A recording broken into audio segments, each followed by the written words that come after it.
तो जय हिंद मेरे प्यारे बच्चों, कैसे हैं आप लोग। मैं आशा करता हूँ कि आप लोग अच्छे होंगे, मस्त होंगे। तो आज हम समझेंगे क्लास 9th का मैथ पहला चैप्टर। क्या समझेंगे? पहला चैप्टर। ये मेरा क्लास 9th का मैथ का पहला चैप्टर है। आज की इस वीडियो में हम संख्या पद्धति के बारे में हम पूरा डिटेल से कंसेप्ट समझेंगे, कि बेसिक कंसेप्ट समझेंगे कि प्राकृतिक संख्या क्या होता है, पूर्ण संख्या क्या होता है, परिमेय संख्या क्या होता है। पूरा अच्छे से सीधे आपका खोपड़ी में घुस जाएगा। बस आप बोर्ड पे ध्यान से देखिए और मेरी बातों को समझने की कोशिश कीजिए। आपका डाउट पूरा क्लियर हो जाएगा।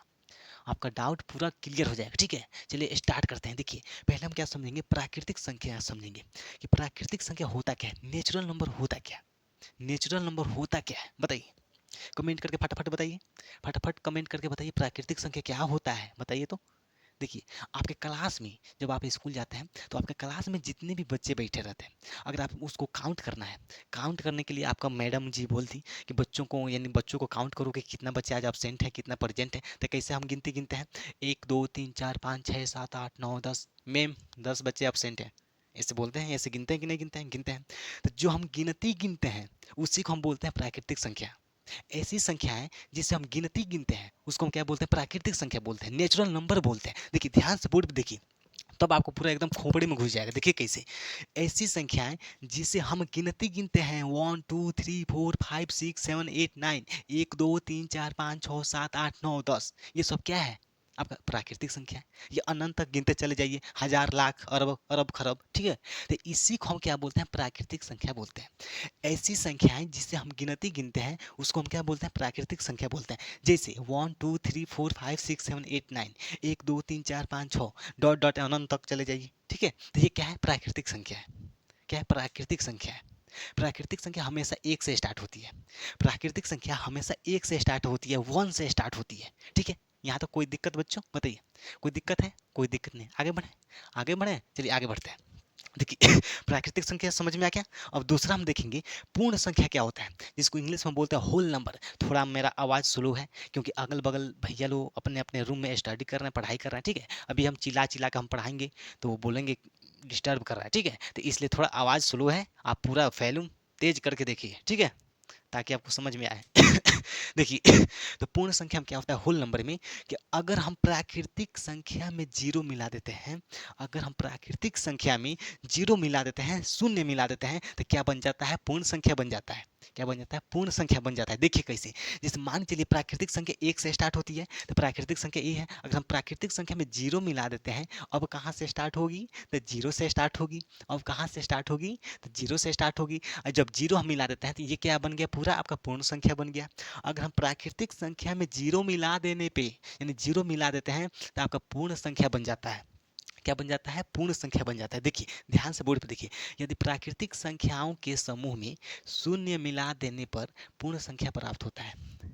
प्राकृतिक संख्याओं के समूह में शून्य मिला देने पर पूर्ण संख्या प्राप्त होता है। देखिए जैसे 0 1 2 3 4 5 6 7 8 9 डॉट डॉट करके अनंत तक चले जाइए। ठीक है, तो पूर्ण संख्या कहाँ से स्टार्ट होती है? तो जीरो से स्टार्ट होती है। पूर्ण संख्या कहाँ, हमेशा अपने दिमाग में रखिएगा कि पूर्ण संख्याएं हमेशा जीरो से स्टार्ट होती है। कहाँ से स्टार्ट होती है? जीरो से स्टार्ट होती है। 0 1 2 3 4 5 6, ये क्या है? आपका पूर्ण संख्या है। क्या है? पूर्ण संख्या है। लेकिन प्राकृतिक संख्या हमेशा वन से स्टार्ट होती है, एक से स्टार्ट होती है। प्राकृतिक संख्या हमेशा एक से स्टार्ट होती है, 1 2 3। यहाँ तो कोई दिक्कत है? तो अगर प्राकृतिक संख्या के समूह में हम जीरो मिला देते हैं, आगे जीरो लगा देते हैं एक के आगे, तो क्या बन जाता है? पूर्ण संख्या बन जाता है। फटाफट बताइए क्या बन जाता है? पूर्ण संख्या बन जाता है। यहाँ तो कोई दिक्कत? कोई दिक्कत नहीं। देखिए अब हम तीसरा नंबर समझेंगे, पूर्णांक संख्याएं, जिसको इंग्लिश में इंटीजर नंबर बोलते हैं। क्या बोलते हैं? इंटीजर नंबर, पूर्णांक संख्याएं। इसमें क्या होता है कि जब, देखिए ध्यान से समझिए, जब हम धनात्मक यानी प्लस वाला भी संख्या और माइनस वाला भी संख्या हम आपस में मिला देते हैं, एक एक ग्रुप बना देते हैं, तो उसको हम क्या बोलते हैं? पूर्णांक संख्या बोलते हैं। बोर्ड पे देखिए तो आपको समझ में आए। देखिए यदि पूर्ण संख्याओं के समूह में ऋणात्मक और धनात्मक, देखिए ऋणात्मक का मतलब होता है कि माइनस वाला अंक, माइनस वाला चिन्ह। देखिए जैसे मान के चलिए -6 क्या है? ऋणात्मक है। -2 क्या है? ऋणात्मक है।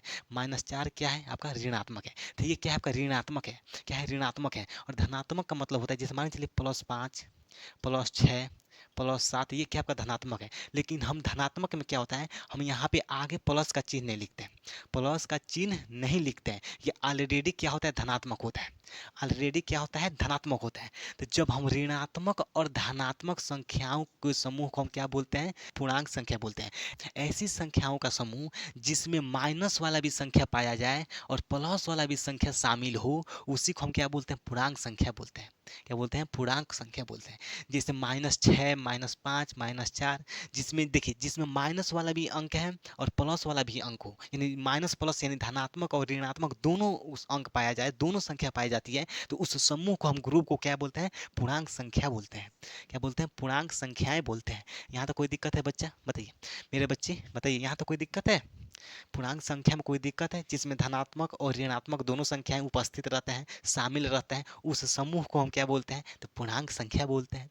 क्या बोलते हैं बच्चे, पूर्णांक संख्या बोलते हैं। चलिए आगे बढ़ते हैं। देखिए यहाँ तो कोई दिक्कत है, पूर्णांक संख्या में कोई दिक्कत नहीं। देखिए जैसे मान चलिए यहाँ पे ये क्या आपका एग्जाम्पल है, जैसे 0, 1, 2, 3, ये क्या है आपका धनात्मक है। देखिए ये क्या है आपका धनात्मक है, धनात्मक, ये क्या है आपका धनात्मक है, ये क्या है आपका ऋणात्मक है, माइनस वाला क्या है, ऋणात्मक है, ऋणात्मक, क्या है, ऋणात्मक है। तो इसमें क्या है, धनात्मक भी है और ऋणात्मक भी है, तो इसको हम क्या बोलते हैं, पूर्णांक संख्याएं बोलते हैं।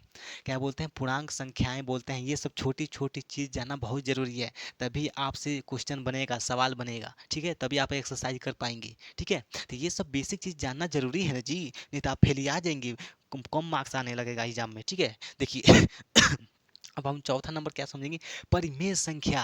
क्या समझेंगे, परिमेय संख्या समझेंगे, जिसका इंग्लिश क्या होता है, रैशनल नंबर होता है।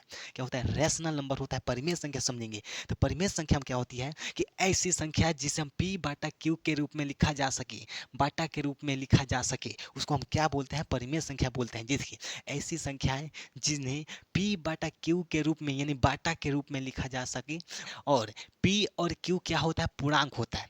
p और q क्या होता है, पूर्णांक होता है, या तो प्लस वाला अंक होगा या तो माइनस वाला अंक होगा। तो p और q क्या होता है, पूर्णांक होता है, लेकिन q का मान 0 नहीं होना चाहिए। देखिए तथा q का मान 0 नहीं होना चाहिए, q का मान 0 नहीं होना चाहिए। देखिए अब आपको समझ में नहीं आ रहा होगा। देखिए यहाँ हम समझा देते हैं। देखिए अगर मान चलिए q है, अगर q बराबर 0 है, तो इसका मतलब ये होता है कि q का मान 0 है, क्यू का मान 0 है। अगर हम एक तिरछा लाइन ऐसे खींच देते हैं, इसको हम काट देते हैं, इक्वल को हम बराबर को काट देते हैं, तो इसका मतलब होता है कि क्यू का मान 0 नहीं होना चाहिए, नहीं है, क्यू का मान 0 नहीं है, नहीं होना चाहिए, ठीक है। अगर आप बताइए, अगर हम यहाँ पे 2/0 कर देते हैं, तो इसका कोई मतलब बनता है, बताइए तो। जैसे मान के लिए p/q का मतलब क्या है, यहाँ पे जैसे 2/3 है, तो 2/3 यानी 2 की जगह पर हम p लिख सकते हैं, और q की जगह पे 3 की जगह पे q, ठीक है। तो 2 की जगह पर मान के चलिए हम p लिख दिए, और 3 की जगह पे q लिख दिए, तो इसी को हम बोलते हैं p/q। लेकिन अगर हम q की जगह पर हम 0 लिख देते हैं, यहाँ पे 3 की जगह पर अगर हम 0 लिख देते हैं, तो इसका कोई मतलब बनता है, डिवाइड होगा, बताइए डिवाइड होगा, नहीं होगा। तो इसलिए q का मान 0 नहीं होना चाहिए, q का मान 0 नहीं होना चाहिए, नहीं तो सवाल नहीं बनेगा, फंस जाएगा। यहाँ तो कोई दिक्कत है, बताइए यहाँ तो कोई दिक्कत है। चलिए एक बार और पढ़ देते हैं ऐसी संख्याएं जिन्हें p/q के रूप में लिखा जा सकता है, यानी लिखा जाता है, जहां p और q क्या है, पूर्णांक है, क्या है, इंटीजर है, पूर्णांक है। देखिए तथा q का मान 0 नहीं होना चाहिए, q का मान 0 नहीं होना चाहिए। जैसे मान चलिए 0 का मतलब q, देखिए जैसे 3/0 नहीं होना चाहिए, 3/, देखिए 3 क्या है आपका p है, और 0 क्या है, q है। तो अगर q 0 हो जाएगा तो डिवाइड होगा, 0 से हम 3 में डिवाइड कर पाएंगे, क्वेश्चन बनेगा, नहीं बनेगा, ठीक है। तो इसलिए q का मान 0 नहीं होना चाहिए। यहाँ तो कोई दिक्कत है, उसी को हम क्या बोलते हैं, परिमेय संख्या बोलते हैं, जिसे p/q के रूप में लिखा जा सके। जैसे 2/3, 4/5, ये सब क्या है, परिमेय संख्या है। देखिए क्या परिमेय संख्या है, -4/5 क्या है, परिमेय संख्या है, -15/4 क्या है, परिमेय संख्या है, 2014, 2011 ये सब क्या है, परिमेय संख्या है। यहाँ तो कोई दिक्कत। अब आप सोचेंगे कि सर ये 5 क्या है, 5 परिमेय संख्या है, केवल 5। हाँ बाबू परिमेय संख्या है, क्योंकि इसके नीचे हम एक मानते हैं, एक मानते हैं कि नहीं मानते हैं, मानते हैं, ठीक है। तो 5 क्या है आपका, परिमेय संख्या है। यहाँ तो कोई दिक्कत है बाबू, यहाँ तो कोई दिक्कत है मेरे बच्चे, बताइए यहाँ तक कोई दिक्कत नहीं। देखिए अब आगे समझते हैं, अपरिमेय संख्या क्या होती है, ये सब छोटी छोटी चीज़ है, जानना जरूरी है, नहीं तो आपको लिए दिक्कत हो जाएगा, ठीक है। अपरिमेय संख्या इरेशनल नंबर है। अपरिमेय संख्या में क्या होता है कि सीधे उसका विपरीत होता है, परिमेय का विपरीत होता है, उल्टा होता है। इसको हम p/q के रूप में नहीं लिख सकते हैं, अपरिमेय संख्या को हम p/q के रूप में नहीं लिख सकते हैं, तो उसी को हम क्या बोलते हैं, अपरिमेय संख्या बोलते हैं। चलिए इसको इसको भी देख लेते हैं। ऐसी संख्या है जिसे p बटा q के रूप में नहीं लिखा जा सके, जहाँ p और q क्या है, पूर्णांक है। जहाँ p और q क्या है, पूर्णांक है। यहाँ तो कोई दिक्कत है, बताइए यहाँ तो कोई दिक्कत। इसको हम p बटा q के रूप में यानी बटा के रूप में नहीं लिख सकते हैं, नहीं लिखा जाता है। और p और q क्या होता है, पूर्णांक होता है। क्या होता है, पूर्णांक होता है। उसी को हम क्या बोलते हैं, अपरिमेय संख्या बोलते हैं।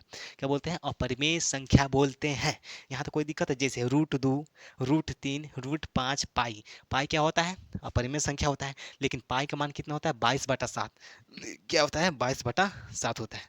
यहाँ तो कोई दिक्कत, कोई दिक्कत नहीं। देखिए ये क्या है, आपका अपरिमेय संख्या है। 0.20220 क्या है, आपका अपरिमेय संख्या है।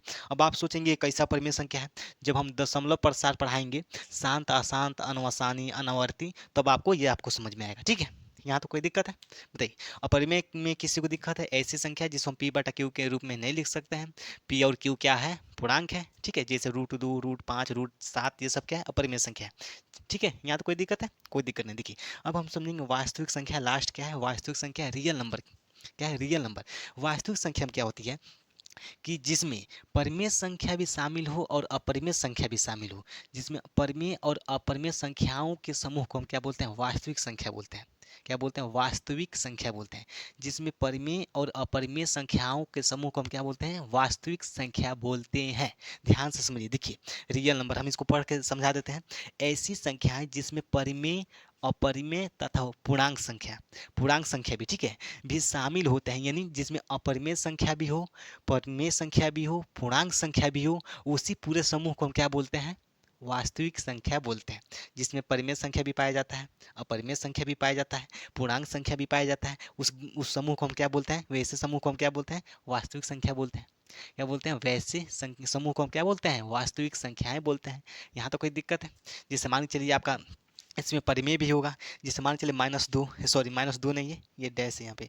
2 -3/4 क्या है, परिमेय संख्या है। ये क्या है आपका, ये भी 2 परिमेय संख्या है। ठीक है, यानी इसमें अपरिमेय भी संख्या पाया जाएगा, परिमेय भी संख्या शामिल रहता है। पूर्णांक वाला भी, ये जैसे मान चलिए √2 क्या है, आपका अपरिमेय संख्या है। ये क्या है, आपका परिमेय संख्या है। जैसे मान चलिए -2, ये क्या है, आपका पूर्णांक है, परिमेय भी है। ठीक है, तो ऐसी संख्याएं जिसमें परिमेय और अपरिमेय दोनों संख्याएं शामिल रहती हैं, शामिल होती हैं, उस समूह को हम क्या बोलते हैं, वास्तविक संख्याएं बोलते हैं।